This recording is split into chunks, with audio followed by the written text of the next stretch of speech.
Okay, thank you, Jaana. When I started as an archivist about a quarter of a century ago, I think that we mostly talked about the past and the history, but nowadays when you talk with colleagues, we always discuss the future, what is going to happen in the future with the archives. That's the topic. And therefore I would like to welcome Kimmo Mäkinen, Senior Advisor from the Ministry of Finance, to tell about DigiLeap as Finland's bridge into the future. Welcome. Thank you. Let's see if I can open up my presentation.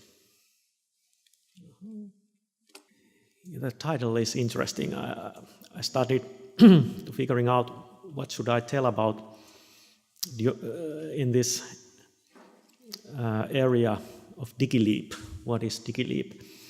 I started to digging a little bit and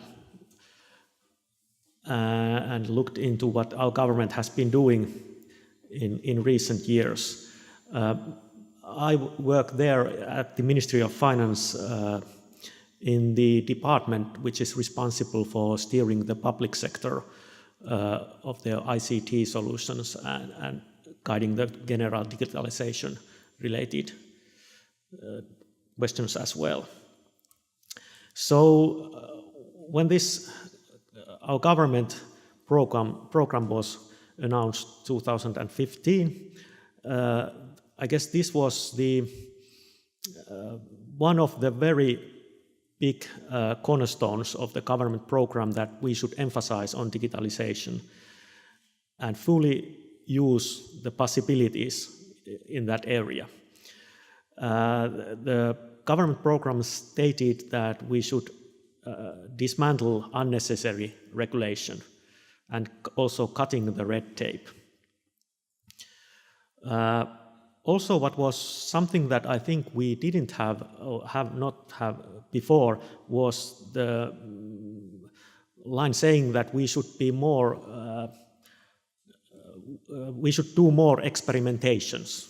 This was something unheard before, that government should do and proactively experiment with different solutions and yes, even to fail in some experimentations. So we started to do also that area.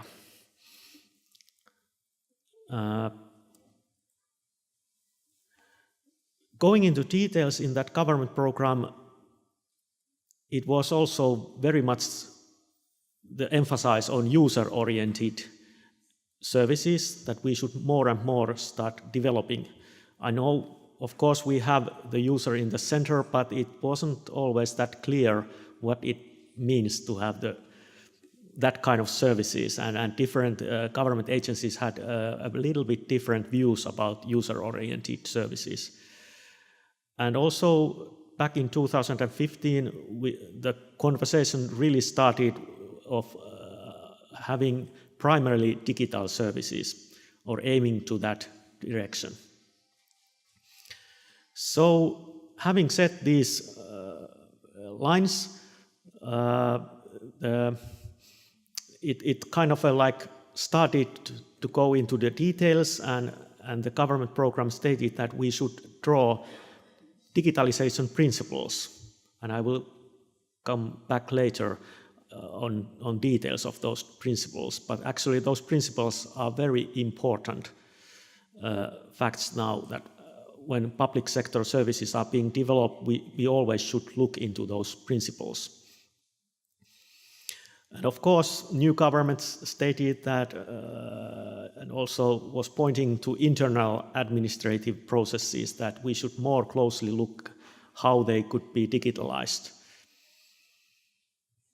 And that also at the same time, public administration should not ask information that is already being asked in another context by another agency. So this ask once principle was first time introduced in Finland. It already has been talked in the European Union level quite a lot at that time, and it's still the conversation is ongoing. But I think many countries are now taking this ask once principle very seriously. And then there was this also aim that people should have more rights on how their personal information could be used, and could be used between different authorities and maybe even sharing with the private sector. And this one has proven to be a really difficult task. We are still working a lot in the between those questions that this line has risen. And of course, although we are always looking for the digital world, there are, and we recognize there are people who are unable to use digital services, and we need to also have solutions that those people can use. And the last one was said that we should have a special unit or a special organization that would help other public sector agencies in their digitalization work. And this was one of the most important experimentation that we run. So we set up a unit, digitalization unit under the state treasury. And that state treasury had mandate and had possibilities to help other agencies on the questions related to digitalization. So this introduction brings three boxes actually. So first, digitalization principles and the need to digitalize processes and better use of data. That's how we combine the actual digitalization of public sector services. Now, I will now go a little bit deeper in the principles of digitalization. There are 9 principles. We had this very open, interactive process, how we defined these principles. It was kind of like anyone could propose, and then those proposals were kind of like discussed and then later decided, okay, this is something we want to emphasize, and this is written down to the principles. So the first principle was that we will provide services based on customer needs, real needs, not just some needs that we imagine that yes, this is something that they need, but we should ask people what kind of services do you want to use and you actually need. And also we will cut unnecessary red tape. This is an obvious principle coming from the government program. And of course, easy to use and secure services. That's without saying, of course, these kind of services we need to do. And also, as these principles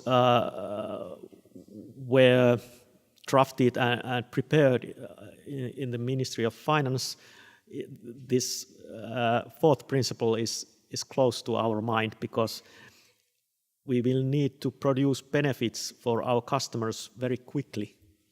And this includes also the financial benefits. I mean, we need to have benefits also from customers, but also benefits for the state as well.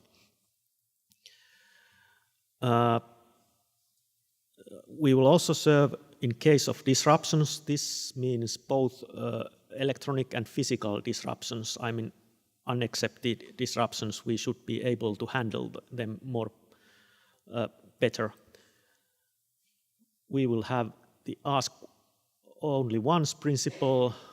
It's a long trip we must take to reach that, target, but we are quite well on that way to reaching that.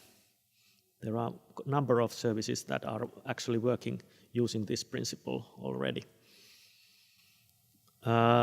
Also, the idea that we should not, individual agencies or municipalities should not come up with their own services if there are existing services in the public or private sector already available for that certain need. We will provide open data. That's a very key area, and open access and open interfaces for businesses and citizens. I would say that the most challenging one has been of that providing open interfaces. That has not been very easy task. The last one is something that we didn't have, or it wasn't so clear at the time when these principles were written. But from now on, we should have an owner for every service and its implementation. So I can always, or the organization can always point that, yes, this one knows how this service is being developed and is responsible for developing that service. Very small boxes, I know you can't read, even I can't see that, but I'll very quickly explain this one. Like 3-4 years ago, when we started implementing the new government program, we recognized that we need some kind of a framework or architecture or picture how we do the digitalization work. So we put the customer in the center. That was given us, of course, but the idea is also that the customer shouldn't face each agency or each service from the point of the service provider. Instead, the citizen or company, they should face it based on their life event. Like, if I have a life event that I need certain services for my education, then it should be easy for me to obtain those services without knowing who provides those services. I shouldn't be so much worrying about that. And then we provided certain components. I will come later to those components, common to all public sectors in order to help and to boost this development of digital services. No more of this picture. Those common components that we actually provided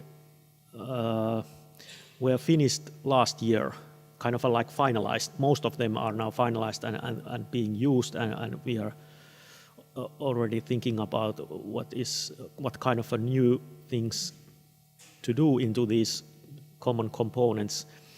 But in Finland, like, I think these components are mostly common to Nordic countries, and some other, like Netherlands is also using kind of like similar components.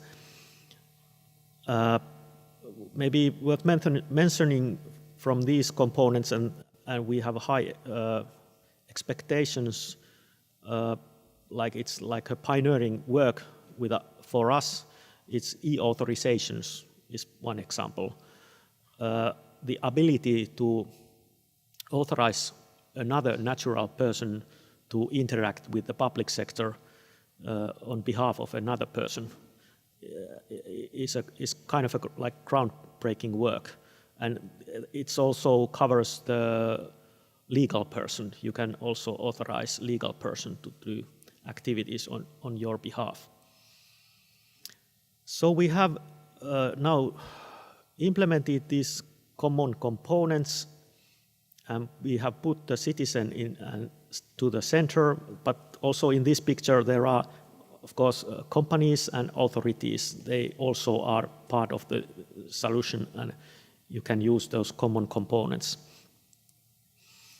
So now I kind of like having described the common solutions and the background where we started. I'll now come to the present situation and a little bit also covering the future of our services. So we have kind of like building blocks now that we have very strong political support and we have implemented certain services. We have now been very clearly stated that we must offer public services primarily digitally, using digital means. We have also, and it's very clear that openness of government is a very fundamental value in Finland. And we also have this recognition that learning and working together with other countries is also very much a cornerstone on how we develop services from now to the future. This is something we had last year, a very active conversation also by our cabinet. And it's also something that we made a lot of international comparison on how different countries are now implementing different digitalization strategies. I especially like to mention Denmark here because Denmark was a country that we benchmarked a lot. And in Denmark there is actually a certain, I guess it's almost all public sector services are now mandatory to be offered digitally. But Finland, we set a goal that it should be a primary way and almost like a default way of allowing citizens to access services, but not mandatory. There is a clear distinction.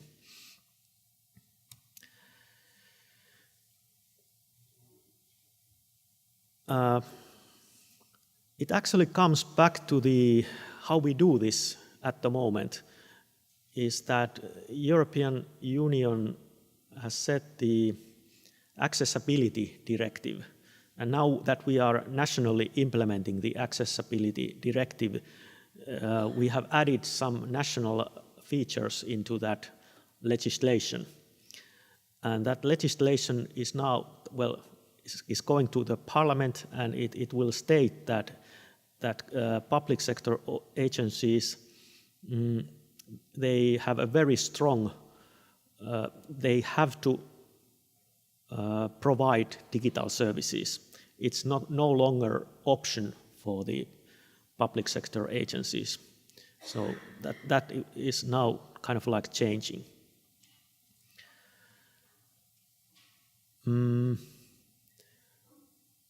So, and also businesses and organizations, they will be required to transact their dealings electronically.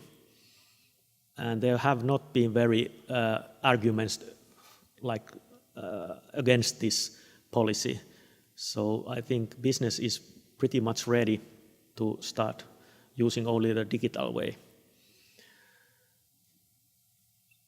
And it is clear that cooperation and interoperability are very much key objectives when we are kind of like moving data between private sector and public sector, and it's happening more and more.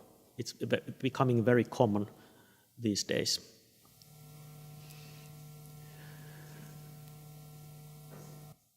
Also, I guess in order to get really the benefits of primarily digital services and digital services overall, you have to have a trust. It's kind of like precondition. And trust is really, and has been very strong, at least for now, in Nordic area. and maybe it's something that is also boosting the digitalization process. Some examples that have been done in recent years is the tax return has been for many years a big success story. People don't even remember how it was written in paper, those tax returns. Also we have more online services. Tax administration maybe is the most digitalized agency in Finland. Student applications, they are 100% online at the moment. All prescriptions are now electronic prescriptions, and all our personal health records are now online. So some lines about the openness. So it was also already mentioned in the opening speech as well that transparency is something which is really key value in Finnish administration. And it is pretty obvious that with the help of proper digitalization, proper tools, you will actually enhance the transparency, both in administrative processes, but also it also covers the actual process when related to the data, how it is being moved in different life cycles. A great deal of government data has been opened. It says that at least 1,800 datasets so far has been opened and more will be opened. So that's a very clear policy. I would also like to mention that there is a certain challenge. I don't know whether in your country there is also a public discussion ongoing in this area, but it's not about the open data, it's about my data. That it's kind of like a tricky question at the moment. We are trying to figure out how can we open more data, which is kind of like your personal data that you would be able to share more easily with other non-government organizations. We have recognized a completely new policy area, and this is something that is very much in the government agenda nowadays. So it's called information policy, and it's about how we can better open access to data, better and fluent exchange of data, defining responsibilities and rights to use information and data, and improving information literacy. Under the information policy, I might also mention that there's a lot of discussion of how the artificial intelligence is affecting these processes and how can we better use and more ethically use the data. Some examples. Avoindata.fi is a service for Finnish open data. There are standards and guidelines in that portal. Then we have metadata portal, which includes descriptions of spatial datasets and data systems of the Finnish environmental administration. Then we have Finnish Transport Agency, which is offering data openly for the public concerning the transport information. And then we have the National Land Survey, which has opened a lot of data in recent years. Then to the last topic, learning and working together with other countries. As I mentioned, we took a lot of time and effort to study what has happened in Denmark, but I remember also that we did a lot of comparison with the Sweden and Norway and Netherlands and of course Estonia. And also that kind of those were the neighboring countries that we started to benchmark. The situation is, I guess, I have noticed that for the last 6 months we have been, not like we have also visited, but the tide has turned that we have receiving more and more visitors in Finland, and it has been really nice also to receive visitors to kind of like study how public sector has started to more and more kind of like using digitalization more effectively. So more visitors, and it's really good. Cross-border information exchange, it's more and more something that we need to take into account. There are technical, semantic, and legal aspects. I guess the most difficult one is the legal aspects. That is something we have certainly learned when we have been trying to get better cross-border services together with Estonia. So it has been a really some challenges in certain legislation that has to be tackled.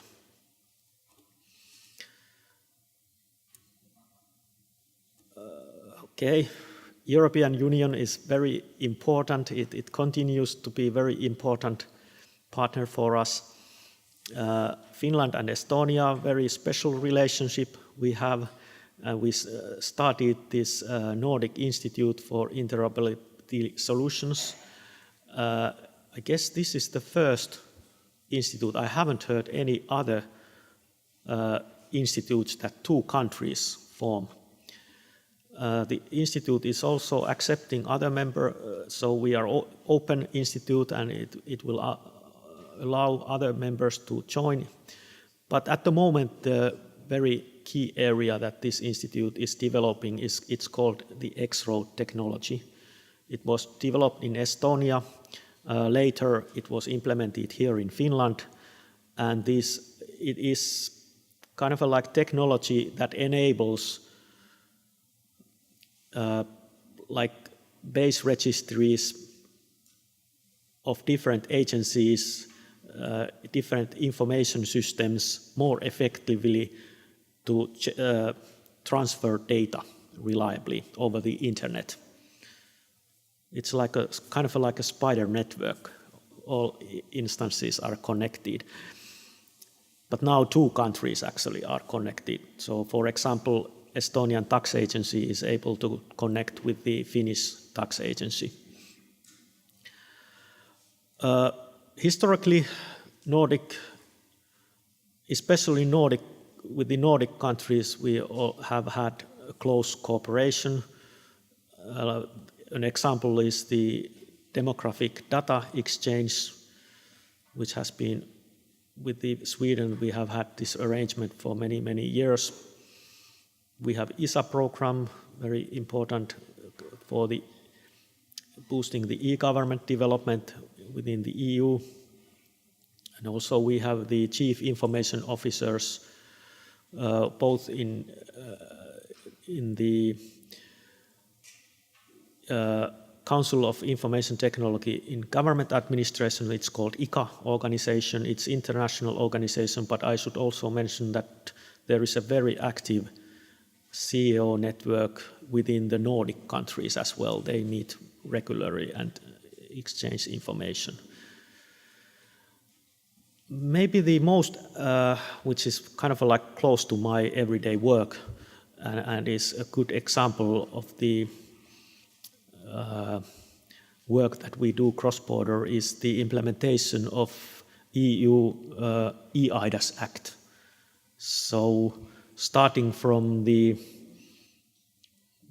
next fall, EU member states have to accept authentication methods provided by other EU member states.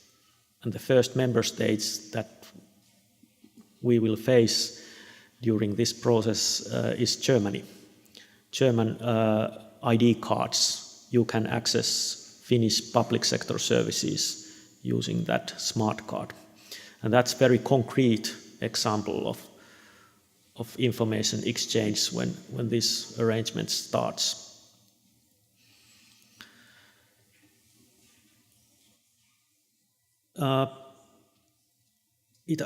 For me, it appears that it actually kind of like this more and more active cross-border cooperation. It's looking like that we need to more and more start to think in the larger scale.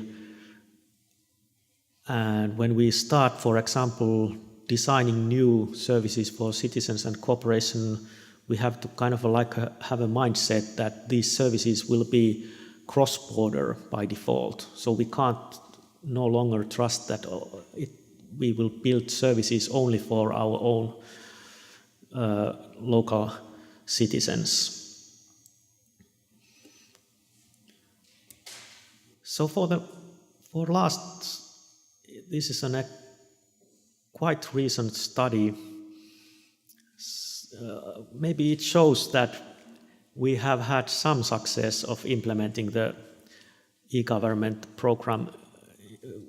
So this Digi report is run by European Commission, and there are many areas. I just picked the area that was studying how digital public services are being organized in different EU member states.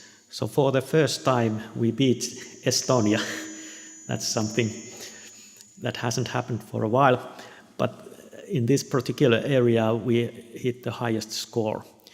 And for the indicators, I might just mention that there are some that are about how many electronic forms the government provides. Are they pre-filled forms? And are you able to complete your digital services from the start to the end as one single digital process? Those kind of indicators. There is also open data, which is one indicator. But the last indicator, I'm just curious also how other countries see it, but that's the red one. So it's about how health services are provided online without having to go to a hospital or doctor. I'm just thinking loud that maybe we shouldn't aim to the very high in that area, because maybe there is still something that people need physically in order to have a conversation with a doctor. But I don't deny there's huge potential in that area as well. Thank you.